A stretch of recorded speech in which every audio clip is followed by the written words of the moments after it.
Corinthians 6:12. అన్నిటి యందు నాకు స్వాతంత్రము కలదు కానీ అన్నీయు చేయదగినవి కావు. అన్నిటి యందు నాకు స్వాతంత్రము కలదు కానీ నేను దేని చేతను లోపరచబడనొల్లను. Can you say that? Can you declare it with your mouth? మీ నోటితో చెప్పగలుగుతారా? We have the freedom. మనకి ఫ్రీడమ్ ఉంది, అటువంటి స్వాతంత్రం ఉంది. కానీ అన్నీ చేయదగినవి కాదు. ఇప్పుడు మీ చేతిలో ఉందండి. It is your wish if you want to choose what is right, or it is your wish if you want to choose sin. అశ్లీలమైన దృశ్యాలు చూడాలనే ఆశ, లేకపోతే అటువంటి స్వాతంత్రము, అటువంటి ఫ్రీడము మీ చేతిలో ఉంది. లేకపోతే అది కాదు, నేను దేవుని వాక్యం వినాలి, దేవుని మాటలు వినాలి అనేది చూస్ చేసుకునేది మీ చేతిలోనే ఉంది. ఎవరైనా వచ్చి నువ్వు ఇది చూస్ చేసుకో అని మేము తలపైన మొట్టిగా వేసి చెప్తున్నారా? లేకపోతే మీరు స్వతహాగా ఇక్కడ మీరు జాయిన్ అయిన వారు కూడా మీరు స్వతహాగా వచ్చారు కదా దేవుని వాక్యం కోసం, ఆశ కోసం. So that is what Paul is saying here. అదే చెప్తున్నాడు పాల్. ఏంటిదంటే మీకు అన్నిటి అందు స్వాతంత్రం ఉంది, కానీ అన్నీ చేయదగినవి కాదు. Not just when people are around you. ఒట్టి మనుషులు ఉన్నప్పుడు కాదు, మనుషులు లేనప్పుడు కూడా you have the freedom, but it is not the right thing. అన్నీ చేయదగినవి కాదు. But I will not be enslaved. అంటే ఇందాక చెప్పిన రీతిగా ఎన్స్లేవ్డ్ అంటే బానిసగా నేను అవ్వను. I will not be enslaved. దాన్ని బట్టి నేను లోపరచబడను. ఈరోజు మీకుంది ఆ స్వాతంత్రము.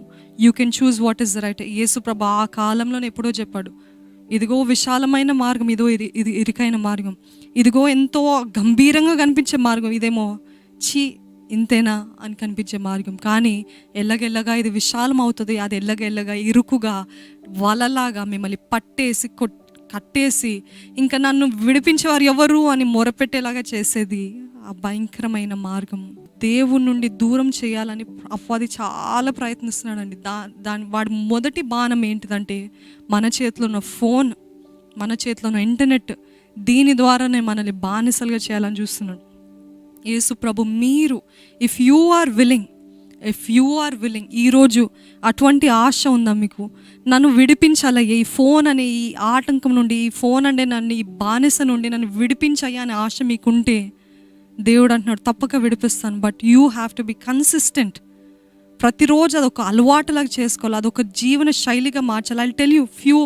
I'll tell you how to get rid of this habit. దేవుని ప్రేరేపణ ద్వారా చెప్తాను. సో దయచేసి గమనించండి. అన్డిస్ట్రాక్టెడ్ లైఫ్. చాలామంది చెప్తూ ఉంటారు, నేను ప్రేయర్ చేద్దాము, ప్రార్థన చేద్దామని కూర్చున్నప్పుడు నాకు ఏదేదో తలంపులు వస్తుంటాయి. లేకపోతే అప్పుడే ఎప్పుడో ఫోన్ చేయని వాళ్ళు ఆ రోజే ఫోన్ చేస్తారు, ఆ నిమిషంలోనే చేస్తారు. లేకపోతే ఈ మెసేజ్ చేయాలని, ఈ ఎమర్జెన్సీ అని, అవన్నీ గుర్తొస్తూ ఉంటాయి. అంటే అదే డిస్ట్రాక్షన్స్, అపవాది వాడే డిస్ట్రాక్షన్స్, పరధ్యానాలు పెడుతూ ఉంటుంటాడు అనమాట. పరధ్యానం పెడుతూ ఉంటాడు. He won't ask you to directly going to sin. But మనం ప్రార్థనలో కూర్చున్నప్పుడు మెల్లగా మన దారిని, మన దృష్టిని, మన తలంపుల్ని అటువైపు నడిపిస్తూ ఉంటాడు. దేవుని సన్నిధికి వచ్చినప్పుడు నేను ఒక్కటే విన్నపమండి. ఈరోజు దేవుని సన్నిధి అంటే మీరు స్వతహాగా ఆయనతో రహస్యంగా గడపడానికి సమయాన్ని కూర్చున్నప్పుడు దయచేసి మీ ఫోన్ని దూరంగా ఎక్కడైనా పెట్టి, సైలెంట్లో పెట్టి, ఒకవేళ మీకు సర్జరీ చేయాల్సిన పరిస్థితి వచ్చినప్పుడు ఏం చేస్తుంటామండి? అక్కడ కూడా మీ ఫోన్ పక్కన పెట్టుకుంటారా? అసలు అలౌ చేస్తారా? అంగీకరిస్తారా డాక్టర్స్? ఆ ఫోన్ ఎవరికో ఇచ్చేసి మనం వచ్చి సర్జరీ చేయించుకుంటాం, మనకు మత్తు మందు ఇస్తారు, ఏదో చేస్తారు, మనల్ని సరి చేస్తారు. అటువంటిది భౌతికమైన జస్ట్ ఫర్ ఫిజికల్ బాడీ, మన భౌతికమైన శరీరం కోసమే మనం అంత జాగ్రత్తలు పాటిస్తుంటే మన ఆత్మ పురుషుడు బలపరచబడటానికి మనం ఇంకెన్ని జాగ్రత్తలు తీసుకోవాలి కదా. ఆలోచించారా? If you want your spirit man to be strong, ఇంకా ఆ ప్రార్థనలో కూర్చున్నప్పుడే మీరు ఫోన్, ఆ ప్రార్థనలో కూర్చున్నప్పుడు అనవసరమైన నోటిఫికేషన్స్, అనవసరమైనవి వస్తూ ఉంటే అవన్నీ మనల్ని పరధ్యానంలోకి నడిపిస్తుంటాయి. అస్సలు దృష్టి దేవుని వైపు కాకుండా. అందుకే నేను అంటున్నాను, ప్రార్థనలో కూర్చున్నప్పుడు దయచేసి మీ ఫోన్ ఎక్కడైనా దూరంగా పెట్టి, సైలెంట్లో పెట్టి, లేకపోతే స్విచ్ ఆఫ్ చేసి ఎక్కడైనా పెట్టి, కేవలము దేవుడు మీరు, కేవలం జస్ట్ యూ అండ్ గాడ్, కేవలం మీరు దేవుడు కలిసి ప్రార్థన చేసి, మీరు దేవునితో కలిసి మాట్లాడుతూ సంభాషిస్తుంటే ఆయన ఎన్నో మర్మాలు, ఎన్నో ప్రత్యక్షతలు బయలుపరుస్తూ ఉంటాడండి. నేను కొన్ని అడ్డుబండలు చెప్తానండి. What is the hindrance to prayer అంటే మిమ్మల్ని మీరు అడగాల్సిన ప్రశ్నలు ఇవి. నన్ను ఈ ఫోన్ బానిసగా మారుస్తుందా? ఎస్ ఆర్ నో అని క్వశ్చన్ వేసుకొని మీరు ఆన్సర్ చెప్పుకోండి. ఈ నన్ను మెచ్చుకోవడానికి, గుర్తించడానికి, ప్రఖ్యాతి పొందడానికి నేను ఈ ఫోన్ వాడుతున్నానా? చాలా ముఖ్యమైనది. ఇప్పుడు అదే కదండి. గత పూర్వకాలంలో అయితే ఇటువంటివి ఏమీ లేవు. కానీ అప్పుడు ఏదో మరి ముఖ్యంగా స్త్రీలు అయితే ఏదో చీరలో ఏదో పండుగలు అప్పుడే ఉండేదేమో, కానీ ఎప్పుడైనా కుటుంబం కలిసినప్పుడే. కానీ ఇప్పుడైతే ప్రతిదీ నన్ను మెచ్చుకుంటారా, నేను ఈ పోస్ట్ చేస్తే నన్ను గొప్ప వాణిగా, గొప్పదానిగా చూస్తారా, లేకపోతే నాకు గొప్ప జ్ఞానం ఉందని అనుకుంటారా, లేకపోతే నన్ను మెచ్చుకుంటారా, గుర్తిస్తారా, will they recognize my capabilities or my abilities? నన్ను గుర్తించడానికి నాలో దేవుని ఆత్మ, ఇది ఇంకో రకం, నాలో ఇంత దేవుని ఆత్మ ఉంది అని చూపించడానికి అనేక మంది వాడుతూ ఉంటారు. చాలా జాగ్రత్త. దేవుడు అంటాడు కదా సమూయేలుతోటి, సమూయేలు నువ్వు సౌలున్న ఆయన ఎత్తుని చూసి, ఆయన అందాన్ని బట్టి చూసి నువ్వు మోసపరచబడద్దు. ఆయనని నేను ఎప్పుడో తృణీకరించాను. ఇప్పుడు మీరు దేవుని పేరులోనే, దేవుని పేరుతోటే మీరు ఏదో చేస్తున్నారేమో, కానీ మీ ఉద్దేశం ఎలాగుంది? What is your motive behind it? మెచ్చుకోవడానికి, మిమ్మల్ని అంగీకరించడానికి, లేకపోతే మిమ్మల్ని గుర్తించడానికి, మీ పేరు, ప్రఖ్యాతి, లేకపోతే నేమ్ అండ్ ఫేమ్ కోసం చేస్తున్నారా? Test your self. దేవుని దగ్గర నుండి దూరం చేస్తుందా, లేకపోతే నన్ను ఈ ఫోన్ దగ్గరగా తీసుకొస్తుందా? మీలో 80% మంది చెప్పగలుగుతారు దేవుని దగ్గర నుండి దూరమే చేస్తుంది. ఆ 20% ఏంటంటే ఆ లైవ్స్ చూడటము, దాని తర్వాత మళ్ళీ యథావిధి జీవితమే, మళ్ళీ యథావిధి పాపమే, యథావిధి చూడకుండాల్సింది చూస్తూ, వినకుండాల్సింది వింటూ, మళ్ళీ అదే లూపు. దేవా నన్ను క్షమించయ్యా, దేవా నేను లైవ్ చూస్తున్నానయ్యా, దేవా నేను ఆరాధిస్తున్నానయ్యా, లైవ్ అయిపోయిందయ్యా, ఇది అయిపోయింది, మళ్ళీ యథావిధి జీవితమే, యథావిధి వీడియోసే, యథావిధి పాపమే.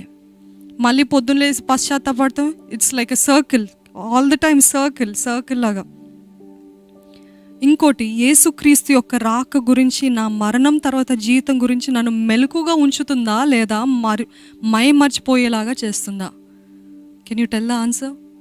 ఈరోజు యేసు ప్రభు రాకడ గురించి నన్ను సిద్ధపరుస్తుందా ఈ ఫోన్, లేకపోతే ఇంటర్నెట్, ఈ social media? Or is it making me even more absent minded? లేకపోతే ఇంకా నిద్రమత్తులో, ఇంకా లోకపు ఆశలు, జీవపు ఆశలు, నేత్రాశల్లో, జీవపు డంబాలో నన్ను ముమ్మరంగా ఉండేలాగా చేస్తుందా?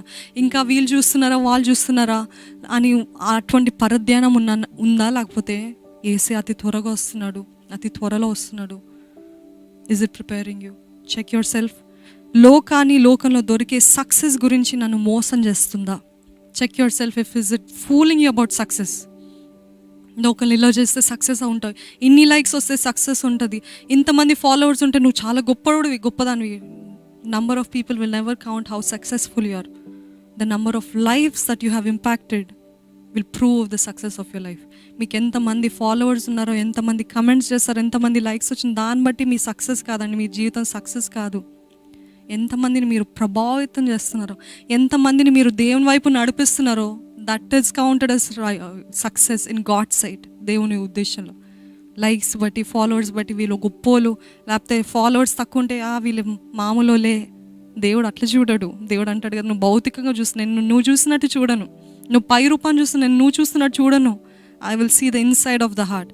You may not have an many people, మీకు ఎక్కువ మంది లేరేమో, మిమ్మల్ని వెంబడించేవారు ఎక్కువ మంది లేరేమో, కానీ మీకు సమాధానం ఉంది, దేవునితో సహవాసం ఉంది, దేవునితో అన్యోన్యమైన సహవాసం ఉంది, దేవుని స్వరాన్ని వినగలుగుతున్నారంటే I will tell you that you are the most successful person. అందరిలో మీరు గొప్పవారు.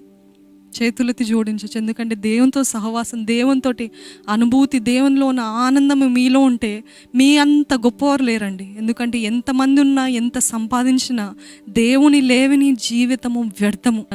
ఎవరైతే దేవుని ప్రేమిస్తారో మనస్ఫూర్తిగా, నిజంగా ఒక భార్య భర్తని ప్రేమించినప్పుడు, భర్త భార్యని ప్రేమించినప్పుడు, మనస్ఫూర్తిగా ప్రేమించినప్పుడు, సమస్తము ఇచ్చి ప్రేమించినప్పుడు, బయట ఎవరిని చూసినా, ఏ విధంగా చూసినా, లేకపోతే ఒక విధమైన ఒకలాంటి ఆశ పుట్టిన, ఇది అసహ్యమైన కార్యం, నా భర్త నన్ను అంత ప్రేమిస్తున్నారు కదా, నా భార్య నన్ను అంత ప్రేమిస్తుంది కదా, I can not do this to her అని ఎలాగైతే అనుకుంటారో, నిజంగా ప్రేమించే వ్యక్తులు, ఆయన వరుడు, మనం వధువు కదా.